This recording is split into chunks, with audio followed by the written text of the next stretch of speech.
शांत और शून्य चित्त ही सत्य का द्वार है।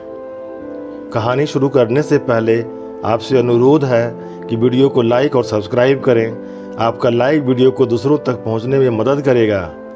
कहानी इस प्रकार है। एक बार एक साधु अपने आश्रम के अंतःवासियों को जगत के विराट विद्यालय में अध्ययन के लिए यात्रा पर भेजा। समय पूरा होने पर उनमें से एक को छोड़कर अन्य सभी वापस लौट आए थे। उनके ज्ञानार्जन और उपलब्धियों को देखकर गुरु बहुत प्रसन्न हुआ। वे बहुत कुछ सीख कर वापस लौटे थे। फिर अंत में पीछे छूट गया युवक भी लौट आया था। गुरु ने उनसे कहा, निश्चय ही तुम सबसे बाद लौटे हो, इसलिए सर्वाधिक सीख कर लौटे होगे।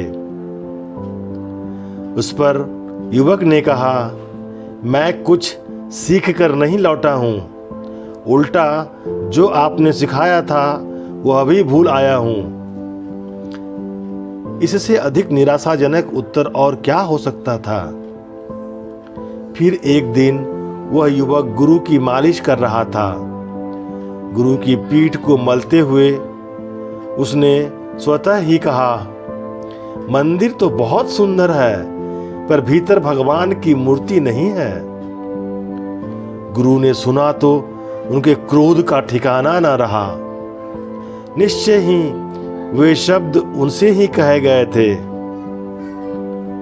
उनके ही सुंदर शरीर को उसने मंदिर कहा था। गुरु के क्रोध को देखकर वह युवक हंसने लगा।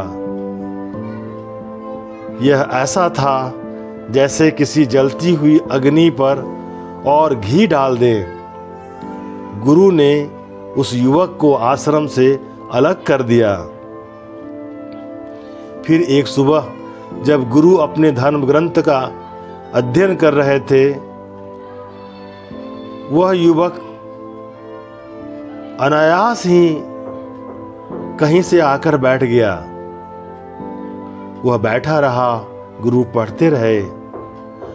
तभी एक जंगली मधुमक्खी कक्ष में आकर बाहर जाने का मार्ग खोजने लगी। द्वार तो खुला ही था, वही द्वार जिससे वह भीतर आई थी, पर वह बिल्कुल अंधी होकर बंद खिड़की से निकलने की व्यर्थ चेष्टा कर रही थी। उसकी भिनभिनाहट मंदिर के सन्नाटे में गूंज रही थी। वह युवक ने खड़े होकर जोर से उस मधुमक्खी से कहा, ओ नासमझ, वह द्वार नहीं दीवार है। रुक और पीछे देख, जहां से तेरा आना हुआ है द्वार वही है। मधुमक्खी ने तो नहीं, पर गुरु ने ये शब्द अवश्य सुने और उन्हें द्वार मिल गया। उन्होंने युवक की आंखों में पहली बार देखा जब वह नहीं था जो यात्रा पर गया था। ये आंखें दूसरी ही थी। गुरु ने उस पर जाना कि वह जो सीख कर आया है वह कोई साधारण सीखना नहीं है। दरअसल वह सीख कर नहीं, कुछ जान कर आया था।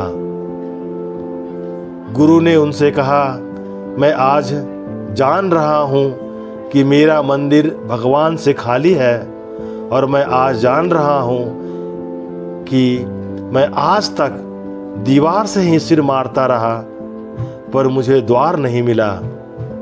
लेकिन मैं द्वार को पाने के लिए क्या करूं कि मेरा मंदिर भगवान से खाली न रहे। उस पर उस युवक ने कहा, भगवान को चाहते हो तो स्वयं से खाली हो जाओ। जो स्वयं से खाली है वही भगवान से भर सकता है। जो स्वयं से खाली हो जाता है वह पाता है कि वह सदा से ही भगवान से भरा हुआ है। और इस सत्य के द्वार पाना चाहते हो तो वही करो जो वह मधुमक्खी कर रही थी।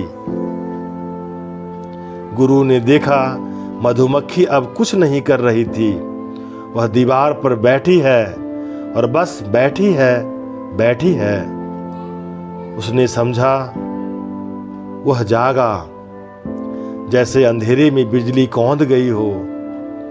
ऐसा उसने जाना और उसने देखा कि मधुमक्खी द्वार से बाहर जा रही है। यह कथा मेरा पूरा संदेश है। यही मैं कह रहा हूँ, भगवान को पाने को कुछ करना नहीं है, वरन सब कुछ छोड़कर देखना है।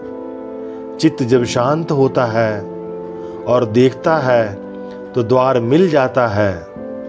शांत और शून्य चित्त ही सत्य का द्वार है।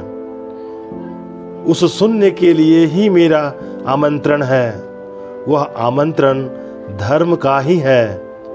उस आमंत्रण को स्वीकार कर लेना ही धार्मिक होना है। ओशो।